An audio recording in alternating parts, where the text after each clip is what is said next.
Buenas noches. ¿Se me escucha ahí al fondo?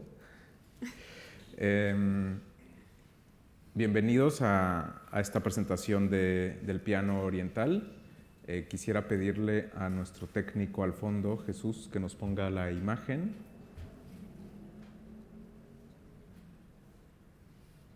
¿No? Bien. Esta presentación del piano oriental, novela gráfica de Zena Abireshed, que nos acompaña hoy. Zena se graduó en la Escuela de Bellas Artes de Líbano, en la especialidad de grafismo, y en 2004 se trasladó a París, donde estudió animación en la Escuela Nacional de Artes Decorativas. En 2006 dirigió el corto Mouton, Oveja, que posteriormente adaptó como un cuento infantil ilustrado. Es una fantástica aproximación a la identidad a través de su cabellera.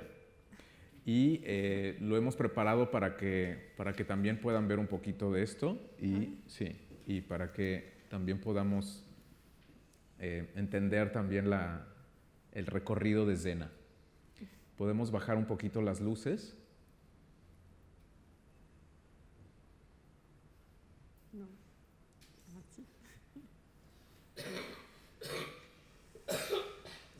Y acción.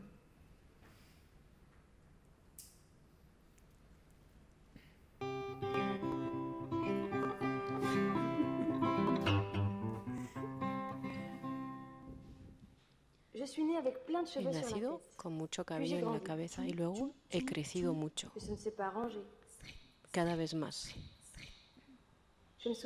Me acuerdo que mi madre tardaba horas y horas todas las mañanas para intentar peinar mis rizos. Un día se hartó. Decidió llevarme al peluquero. Vamos al peluquero. Yo estaba muy contenta. Estaba convencida de que el peluquero tenía el poder de alargar el pelo.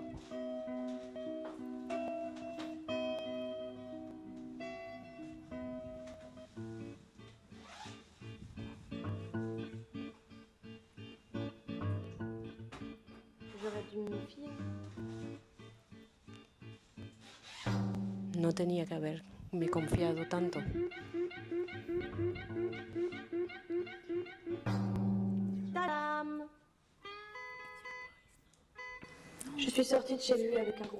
Salí de ahí llorando muchísimo, con mi cabeza de oveja.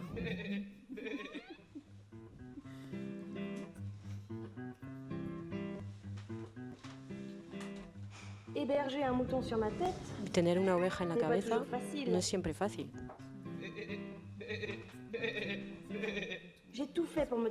Lo he hecho todo para intentar deshacerme de él. La falda.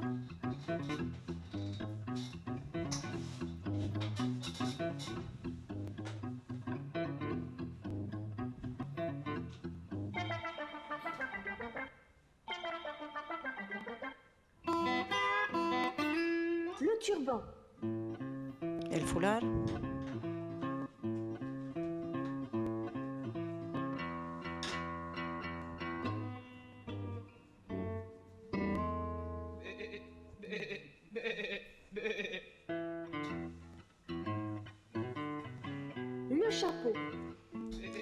El sombrero. La chapka. El gorro, el cowboy, el bombín, la chistera, todo, lo he intentado todo. Pero el verdadero problema con la oveja es que sin ella nadie me reconoce.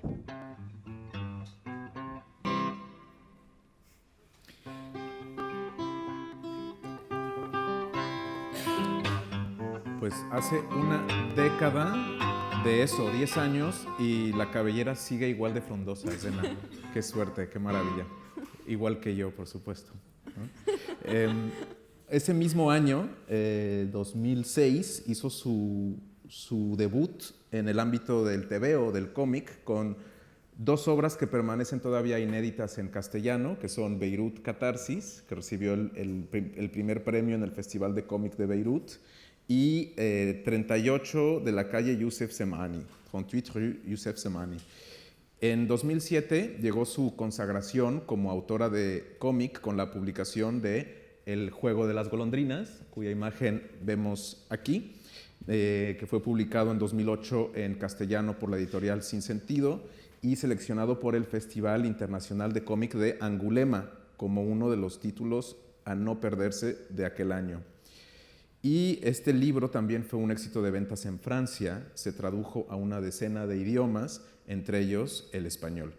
Con ese libro justamente Casa Árabe colaboró en el año 2010 con la Feria del Libro Internacional de Guadalajara y llevamos a Zena, donde la presentó el gran ilustrador hispano-mexicano Sergio Aragonés en una charla muy bonita. Mira, ahí tenemos una imagen de Zena con Sergio, donde se le ve una parte del bigote a Sergio Aragonés, que es un consagrado ilustrador hispano-mexicano. Y en ese año 2008 también vio la luz su siguiente trabajo, Me acuerdo, Beirut, en el que Abirached toma prestados recursos del libro homónimo escrito por Georges Perec en 1978, el clásico Je me souviens. Y creo que tenemos, ahí está también la imagen de la portada de Me acuerdo y que es Je me souviens. Finalmente, El piano oriental se publicó en el año 2015 y fue escogida como una de las grandes obras del año en el Festival de Angulema, nuevamente, donde recibió el premio Fénix 2016. Su publicación en España y la presencia de Zena esta noche es posible gracias a Salamandra Graphic, cuya editora Catalina Mejía nos acompaña hoy, al igual que Guillermo Altares, periodista en El País, quien conoce bien también la obra de Zena. Pues hasta aquí mi presentación. Ahlan wa sahlan, bienvenida a Casa Árabe. Y pues Catalina, si quieres hablar un poquito de este piano oriental. Buenas noches, muchas gracias por venir y gracias a Casa Árabe por recibirnos en su casa para hablar de una obra tan interesante, una autora tan interesante como Zeina. Nada, simplemente decir que llego a la obra de Zeina en mi etapa como editora en Sin Sentido. Publicamos, como bien dijo Karim, sus dos obras anteriores y siempre esperando que Zeina volviera a hacer otra novela gráfica desde el 2008 que publicamos El juego de las golondrinas. Y gran sorpresa me llevé cuando hace 2 años en un festival me comentaron que Zeina estaba trabajando en un nuevo libro que se llamaba El piano oriental. Fue un flechazo y automáticamente pues decidí traerlo pues a mi nueva etapa como editora en Salamandra Graphic. Y bueno, es una autora que admiro mucho, esa forma tan sensible, ¿no?, de contar las historias y de llevar el terreno autobiográfico desde una perspectiva muy distinta a simplemente contar los hechos, sino también desde un punto de vista también onírico y un punto de vista siempre optimista desde mi perspectiva. Entonces es un placer poder ser la editora de Zeina, tanto como artista y también como persona, ¿no? Y bueno, yo creo que Guillermo conoce muy bien la obra de Zeina, se conocen hace muchos años y creo que vamos a estar en una conversación bastante interesante entre los dos. Hola, buenas tardes. Le haré las preguntas en francés porque creo que es más fácil y rápido para ella no tener los cascos, pero bueno, hay traducción simultánea. Okay. Y bueno, sobre todo también recomendarles, yo lo he hecho Catalina, pero bueno, yo no soy la editora, soy solo el lector, pero recomendarles esta maravilla de cómic, que es de verdad que esto es un solo ejemplo de las sorpresas y realmente la inspiración y originalidad gráfica que tiene este cómic. Y bueno, la primera cosa que je voudrais te demander, c'est que tu peux nous expliquer qu'est-ce que c'est un piano oriental. La primera cosa que quiero que nos expliques es qué es un piano oriental y por qué es tan importante. Bueno, pues el piano oriental existe, se ha inventado en los años 50 en Beirut por mi bisabuelo. Existe solo un ejemplar en el mundo y está en mi familia. Es un piano que a primera vista no tiene nada especial porque se parece a todos los otros pianos, pero cuando uno se acerca a él y lo observa desde más cerca, nos damos cuenta de que tiene un pedal que mi bisabuelo añadió en los años 50 y cuando uno le da a este pedal, llegamos a tocar el cuarto de tono de la música oriental en ese mismo piano. No sé si hay músicos en la sala, pero voy a intentar explicaros. En el teclado de un piano, el intervalo entre las notas, entre las teclas, es de medio tono o un tono. Entonces, entre dos blancas hay un tono y entre una blanca y una negra hay medio tono. En la música oriental, el intervalo es de un cuarto de tono. Con lo cual, si queremos tocar el cuarto de tono en el teclado de un piano, habría que añadir teclas. Y mi bisabuelo no quería cambiar el aspecto del piano, entonces ha inventado este pedal. Entonces, cuando le das a este pedal, dentro del piano todo se cambia y se puede tocar el cuarto de tono. Y además de eso, cuando sueltas el pedal, se vuelve otra vez un piano habitual. Entonces, es un género, para mí es un tipo de piano bilingüe que puede tocar los dos lenguajes musicales, el lenguaje oriental y el occidental. Eso es. También es tu historia, ¿no? Un poco, porque tú también eres bilingüe y vives entre el Oriente y el Occidente. Sí, al principio de la escritura me interesaba mucho este piano porque estaba en la familia desde hacía mucho tiempo. No conocía a mi bisabuelo, pero siempre me han hablado de este piano. Era un elemento familiar importante. Entonces, cuando me di cuenta de que era un instrumento bilingüe, he pensado, bueno, el vínculo entre el piano y yo es eso, es estar entre dos modos musicales, entre dos lenguas. Yo me crié en Beirut, pero aprendí el francés y el árabe al mismo tiempo, entonces tengo dos idiomas maternos y desde que vivo en Francia siempre estoy en las dos ciudades, entre Beirut y París. Entonces, finalmente, pues ese era el vínculo, ¿no? El libro está construido con dos relatos que se entrelazan, el del piano de mi bisabuelo, el Beirut de los años 50 y mi historia entre estos dos idiomas maternos, mi infancia en Beirut y la edad adulta en París. Y en toda la historia se cuenta con estas dos voces y es una manera de hacer una relación entre Oriente y Occidente y también entre mi presente y el pasado de este Beirut que no he conocido antes de la guerra, donde todo era todavía posible, el Beirut de los años 60. En toda tu obra hay una cosa común, es Beirut. Esta ciudad en tu vida, en tu obra, ¿qué papel tiene? Bueno, para mí Beirut es el personaje principal de todos mis libros.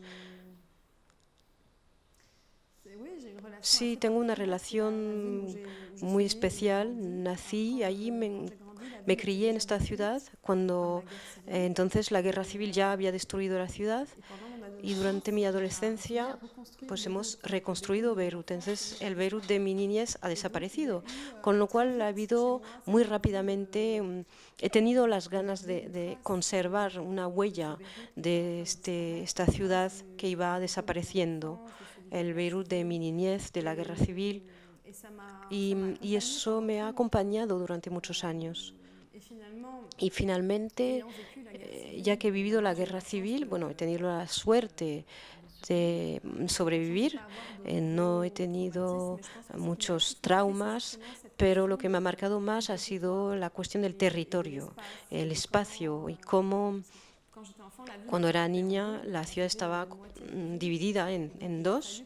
Entonces, durante mi adolescencia he tenido que reconquistar el territorio de la otra parte de la ciudad desconocida. Entonces, esas son cosas que me han marcado muchísimo, me han construido como ser humano y como autora también. Bueno, entonces estoy hablando de Beirut en toda mi obra y es el centro, ¿no?, de mi trabajo y necesito explorar esta memoria colectiva, esta memoria común que se cuenta. Bueno, podemos decir que hay una cierta nostalgia de un Beirut que no has conocido en tu libro, la ciudad antes de la guerra, una ciudad donde bueno, Oriente y Occidente se dialogan también, esos bulevares franceses, el Zoco. ¿Sientes un poco de nostalgia? Sí, sí, un poco. Sí, bueno, hay una nostalgia mitológica del paraíso perdido, porque para mi generación este Beirut ya no existía cuando nací, es más bien el de mis abuelos y bisabuelos. Entonces, solo existe esta ciudad, existe en los relatos familiares y en la mitología de esta ciudad. Quizás está la nostalgia más bien de la época, quizás en la que las cartas se distribuían de otra forma. El Medio Oriente no estaba en la misma situación y quizás la nostalgia de un tiempo, de una época en la que todavía era posible, como mi bisabuelo tenía en su tarjeta de visita, había escrito su nombre y su apellido, donde en general se escribe la profesión, él había escrito inventor. Entonces quizás estaba la nostalgia de aquella época que ya no está. Y en tu libro explicas que hay dos planos, el plano de tu abuelo, tu bisabuelo, y el plano de tu historia, la de tu familia. Lo que nos contabas la primera vez en que vas al centro de la ciudad, que es en realidad una ciudad extranjera. Las dos cosas, ¿cómo has trabajado gráficamente eso? Quizás podemos enseñar, ¿no? La historia empieza por el bisabuelo. Estamos en el Beirut del final de los años 50. Las imágenes están en un fondo blanco y cuando paso al relato autobiográfico en el que hablo de mi vida, de mis idiomas, estamos en un fondo negro. Entonces, gráficamente, tenía ganas de que el lector tuviera un punto de referencia en todo lo que está en fondo blanco. Es el bisabuelo, el piano, los años 60, y el fondo negro representa la infancia, mis idiomas maternos, lo autobiográfico. Entonces era una manera de tener un punto de referencia para el lector. Y cuando miramos el libro en el lado, vemos que está en blanco y negro, es como un piano. Bueno, me he dado cuenta de que en realidad, aparte de esta relación del bilingüismo, de la doble pertenencia, también tenemos un itinerario común, porque él también tuvo que irse de Líbano para llegar a crear su piano oriental. Cogió un buque, en la época no era fácil viajar, y llegó, dio la vuelta al Mediterráneo, llegó a Marsella, luego cogió un tren hacia Viena para llegar a Hoffmann, el fabricante de piano que fabricó este prototipo único. Y yo también me fui de Beirut, no cogí ningún buque, pero bueno, también tenemos itinerarios comunes como creativos. Tuvimos que salir afuera para él fabricar su piano y yo publicar mis libros. Entonces, bueno, ha sido divertido, ¿no? De alguna forma, encontrar vínculos puntos en común entre su vida y la mía. Y así la narración me parece que es más fluida. No sé si he contestado bien, pero... Bueno, también hay una cosa impresionante en tu libro, es el gran reto cuando empezaste a trabajar en esta historia, cómo se reproduce en unos dibujos la música. No es fácil, hay muchos ejemplos. Aquí no es fácil reproducir la música así. ¿Cómo has trabajado eso? Bueno, en realidad deseaba al principio llevar a cabo este reto, ¿no? Cómo contar el sonido, la música a través del dibujo. Cómo hacer para que cada página sea tan sonora que visual. Cómo hacer para que el lector oiga este cuarto de tono oiga estos dos idiomas, estos dos modos musicales. Entonces he intentado crear, como en una partitura musical, crear nuevos códigos visuales para contar el sonido. Entonces hay muchos motivos que yo, creo, que voy creando y que voy repitiendo varias veces. Hay dibujos, motivos en blanco sobre fondo negro para hablar de la lengua árabe, por ejemplo. No se explica nunca, son motivos que yo propongo y creo que el lector, espero que el lector consigue entender y tener referencias en estos sonidos. También tenía ganas de que cada página, también quería contar un ritmo, porque claro, en la música hay sonido, pero hay ritmo también. Entonces, no sé si lo podéis ver, pero como en una partitura hay una narración que se va desarrollando y alrededor de la página hay muchas cositas añadidas que van contando, narrando el sonido, la voz. Aquí entonces se oyen los pasos, está muy contento, acaba de recibir una carta de Viena. Hoffmann le invita a Viena, entonces está muy contento porque va a poder hablar de su invención. ¿Y qué hace? Va a comprarse unos zapatos nuevos. Entonces son zapatos de cuero, italianos, muy, muy bonitos.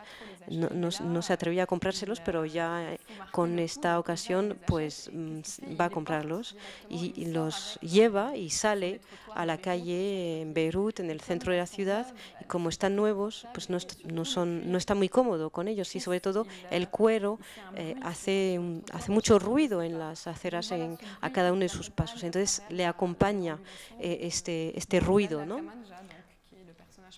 El inventor de este piano, mi bisabuelo. Entonces, de esta forma habrá ruidos añadidos. Hay un pajarito que está al principio que se llama Ludwig. Siempre le intentan callar porque hace mucho ruido. Entonces la gente le dice, cállate Ludwig, no oímos nada. Muchos sonidos aparecen y van apareciendo dentro del relato. No sé si se me olvida algo. Sí, hay una escena también. No sé si puedo enseñar esto. Hay una escena en la que lleva un tarbush en Oriente Medio, un sombrero en el que cada vez que encuentra a alguien que conoce, cuando saluda, da un golpecito. Entonces, a medida que va encontrándose con gente, pues hay una especie de melodía que aparece, un poc, poc, poc. Entonces, estos sonidos vienen a contar la historia casi en segundo plano, de la historia que se va contando a través de la imagen y el texto. Son pictogramas que van acompañando la narración. No sé, quizás es una pregunta un poco tonta, pero es un cómic muy cómic, ¿no? Has trabajado sobre todas las posibilidades del grafismo. Cada página es distinta de la otra. Es una experiencia, un experimento, ¿no? No es tradicional, no es un cómic tradicional. Has buscado todos los medios expresivos que pueda tener un cómic. Entonces cada página es única, original. Hay ritmos, hay perspectivas distintas. Es un trabajo inmenso. ¿Cómo lo has hecho y por qué has querido hacer un cómic tan distinto, que es un objeto en sí, ¿no? Para mí sí es muy importante el tema del objeto. Utilizo formatos distintos. Me gusta mucho que la historia se empiece a contar a través del objeto. El aspecto del libro, su peso, cómo lo tienes en las manos, todo eso participa de la experiencia de la lectura para mí. Entonces, el formato es algo que me interesa mucho. La página que se despliega también es una manera, ¿veis? Las manos de Abdella, que más o menos la escala real de las manos. Y de repente lo abres y entras dentro del piano cuando explica su invención a Hoffman. Sí, he querido ser tan libre como él. Él tenía este sueño un poco loco de unir la música oriental y la música occidental. Y el piano es un instrumento occidental, pero no es fácil de torcer, ¿no? No es muy flexible como una guitarra o un violín. Es un instrumento rígido. Y él ha tenido esta libertad de intentar, flexibilizar este instrumento. Y lo que he intentado hacer es ir más allá, ir lo más lejos posible en la paginación, en lo que era posible de contar con el texto y la imagen. Y yo siempre, lo que hago siempre es que trabajo con la doble página. Nunca trabajo una página sin saber lo que va a haber en la página siguiente, con lo cual me permite construir correspondencias para ver cómo los blancos reaccionan entre sí en la construcción de la página. Y eso me permite inventar cosas, romper un poco con lo clásico.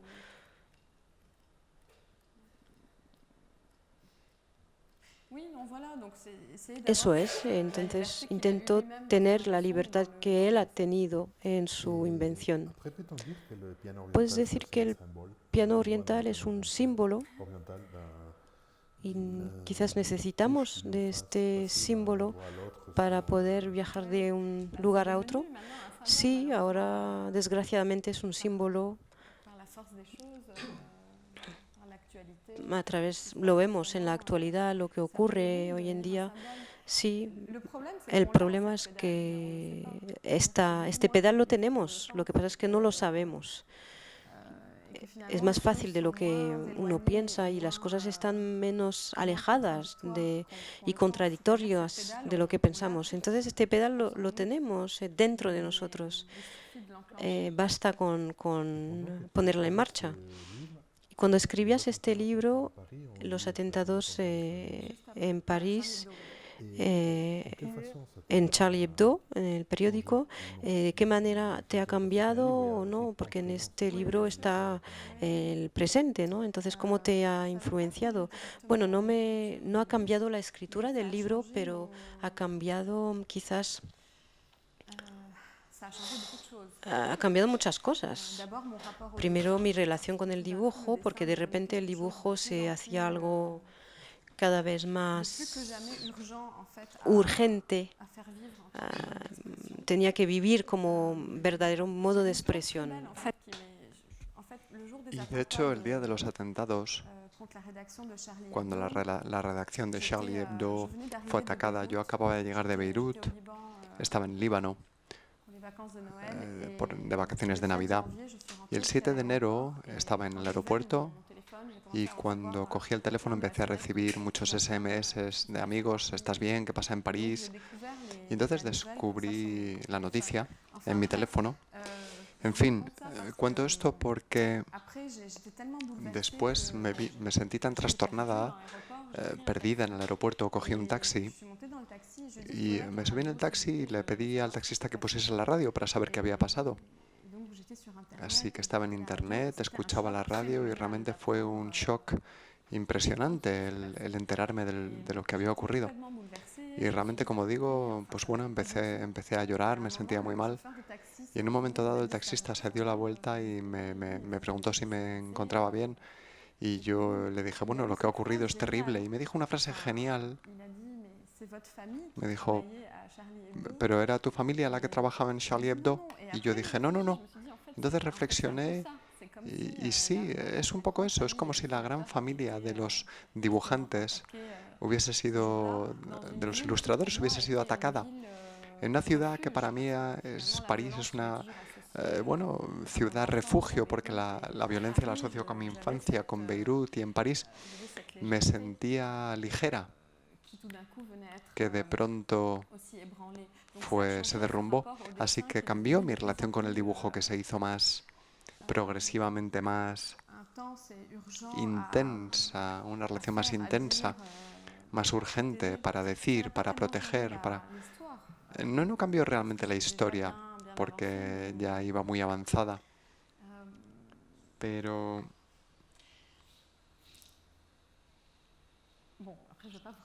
bueno, tampoco voy a contar mi vida. Creo que nos podemos parar aquí. Y luego, no sé si está en Me acuerdo de Beirut o en El juego de las golondrinas, pero ¿tienes el recuerdo de la guerra? Tu casa familiar estaba muy cerca de la línea verde, pero ¿no tienes recuerdos traumáticos de la guerra? ¿Era una ciudad que funcionaba? ¿Ibas al colegio? Bueno, no siempre. ¿Puedes contarnos un poco este capítulo? Mencionar un poco cuáles son tus recuerdos de infancia. Bueno, yo nací en el 81, la guerra había empezado en el 75, así que ya habían pasado varios años de guerra.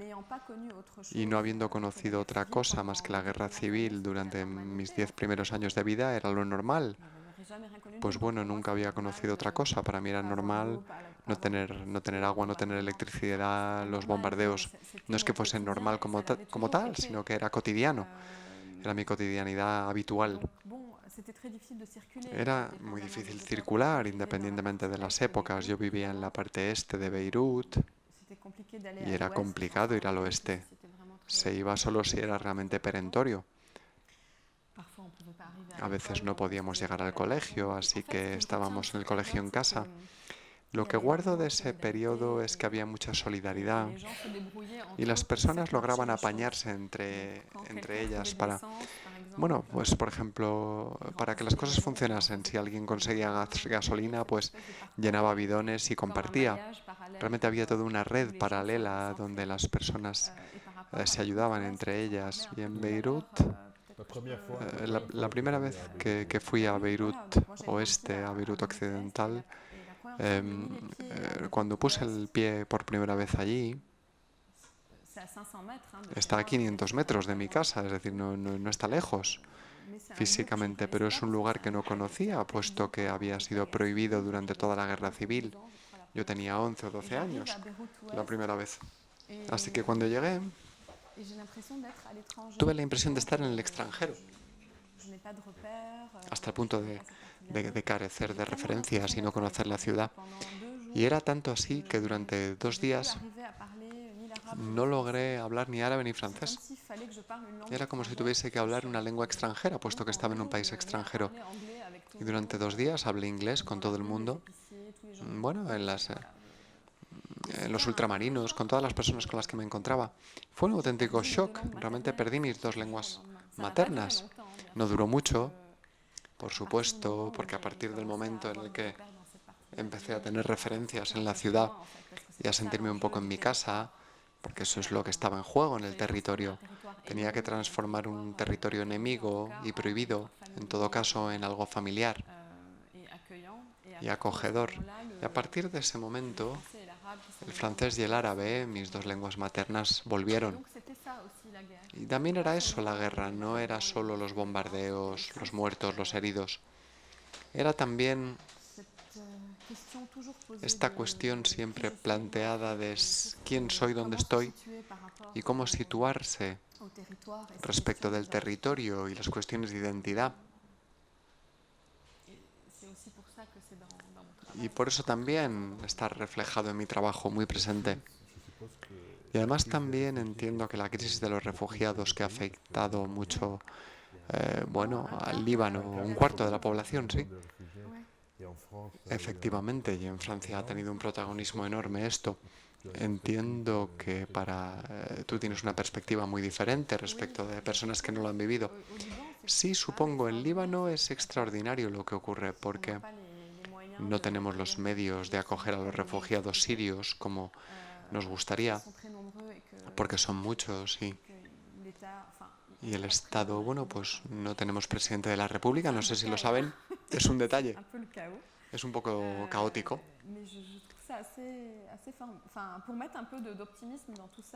Pero para poner una nota de optimismo, bueno, Siria y Líbano estuvieron en guerra durante mucho tiempo, así que es cierto que con los medios disponibles como en la guerra civil es la sociedad civil la que se ocupa de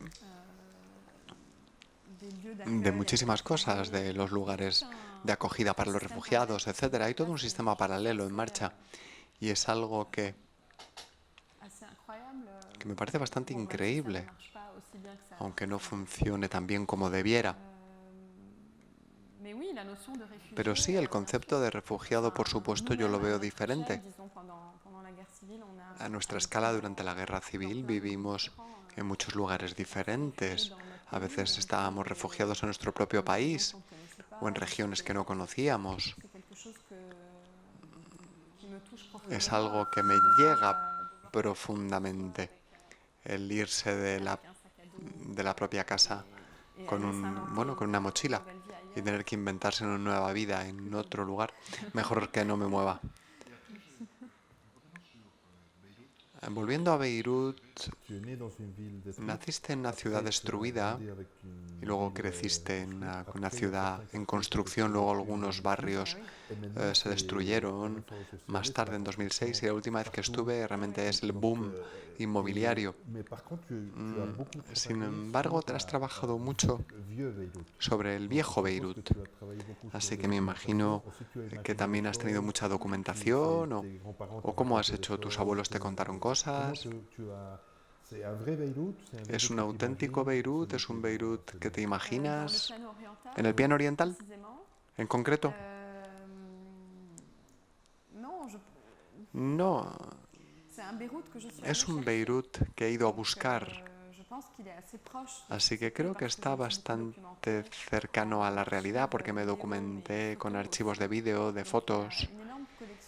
Hay una enorme colección de fotografías del Beirut de esos años, hay postales, hay muchos documentos de fácil acceso que me ayudaron mucho para reconstituir el Beirut de esos años. Aunque finalmente se ve poco, pero bueno, hay algunas fachadas emblemáticas y sobre todo el ambiente. Lo que he intentado es encontrar la atmósfera del centro ciudad, que ya no existe, porque con la reconstrucción...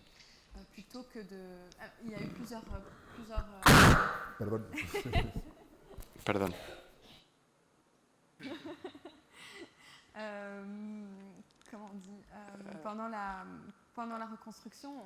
Durante la reconstrucción, digamos que en el Líbano se apostó por destruir muchas cosas y digamos, instalar una especie de amnesia respecto de todo lo que había ocurrido en la guerra civil. Y por lo tanto, más que conservar trazas de la guerra civil, por ejemplo, no hay una sola placa en todo el Líbano que diga aquí hubo tantos muertos. Es un detalle, pero incluso en los libros de historia o en el colegio está muy bien. Bueno, pues el programa en el Líbano se para en los años 50, no ocurrió nada desde los años 50. Es dramático. Significa que todavía no hay una versión, que todavía no se logra contar la historia del Líbano. ¿Y por qué cuento esto?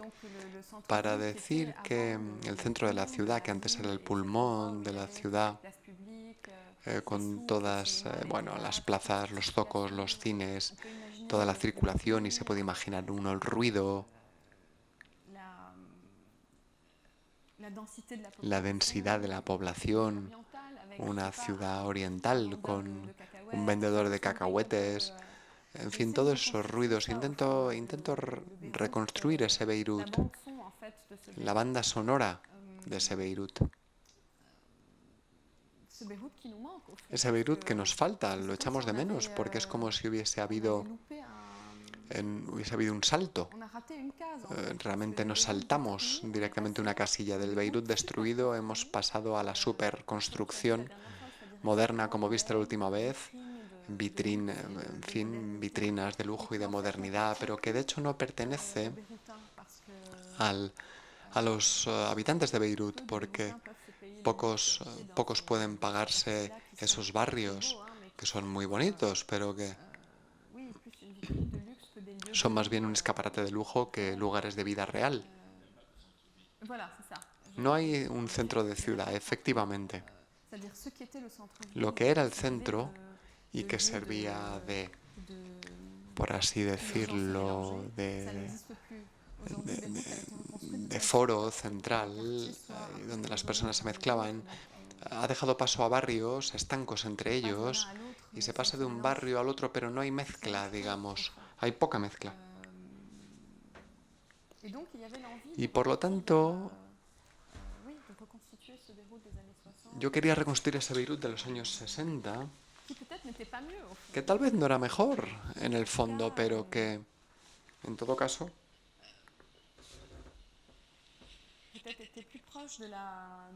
tal vez estaba más cercano a la realidad del país. No lo sé.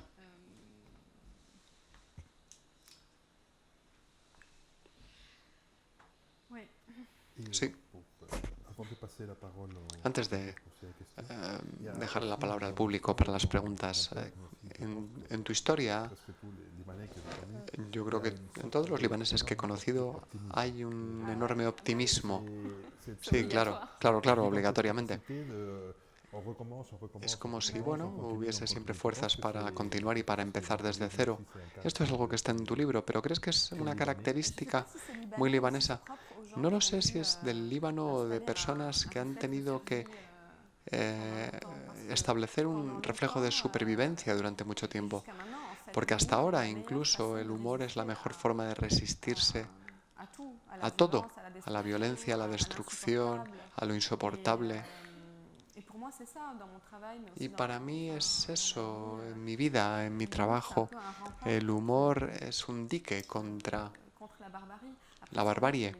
Luego es cierto que los libaneses tienen mucho eso, esa forma de relativizar constantemente y una distancia también respecto de uno mismo. Tal vez porque son libaneses o porque han vivido cosas muy difíciles, quién lo sabe. Pero en todo caso es una cosa que es indispensable, al menos para mí, para contar lo que yo tengo que contar. El humor juega un papel muy importante. Esa distancia ocupa un lugar muy importante.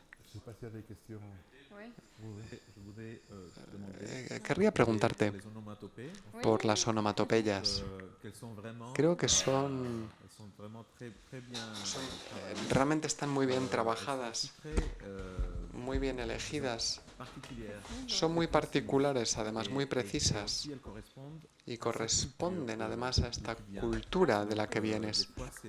Es decir, que a veces es muy libanés, otras veces se entiende bien, aunque uno no conozca la cultura libanesa.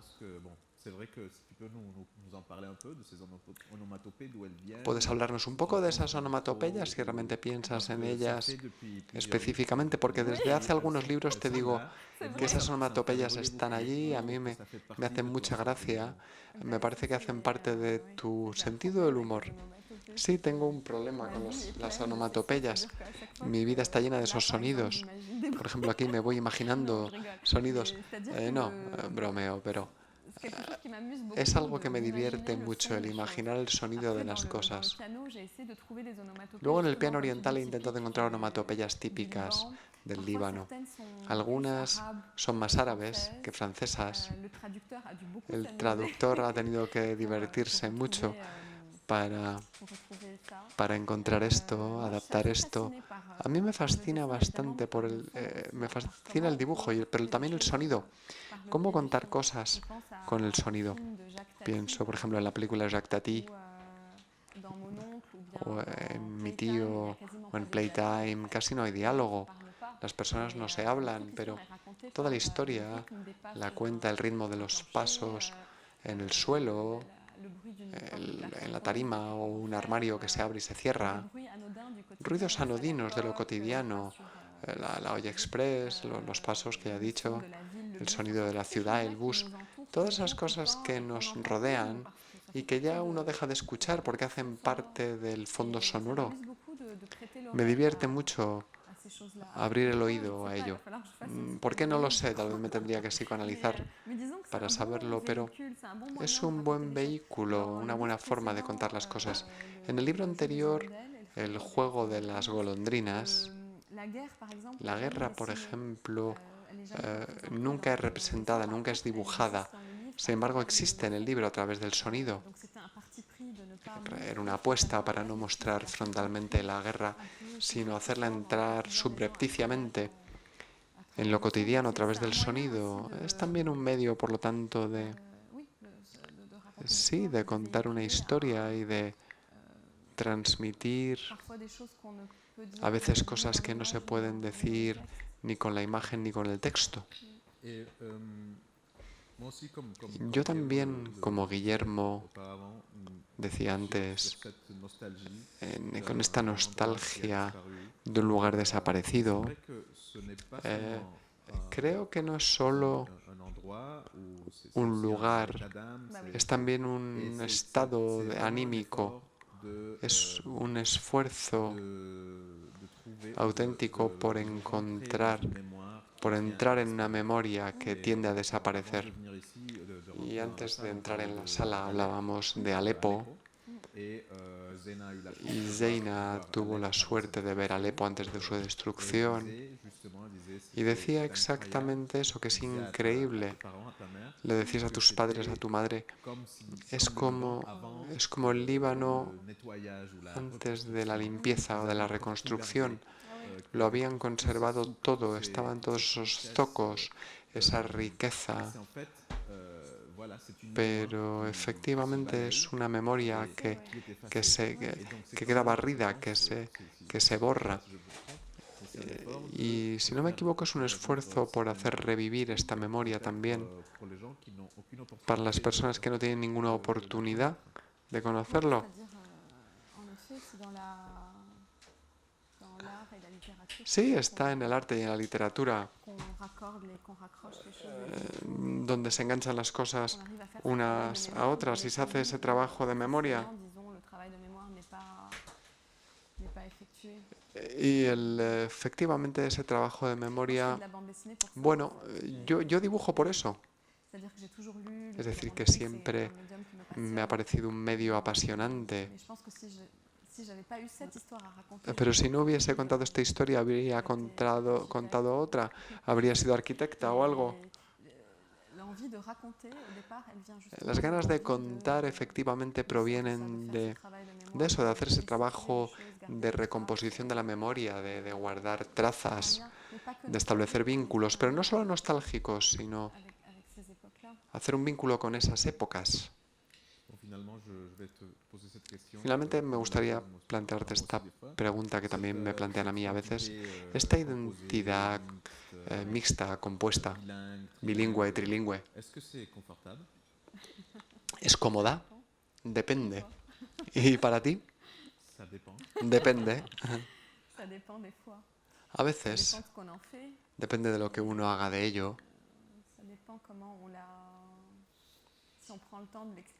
Depende si uno se toma el tiempo de explicarla.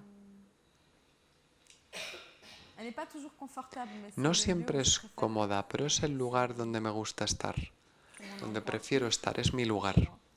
Estoy en casa. Bien, pues por parte del público, algún comentario, pregunta para Zeina.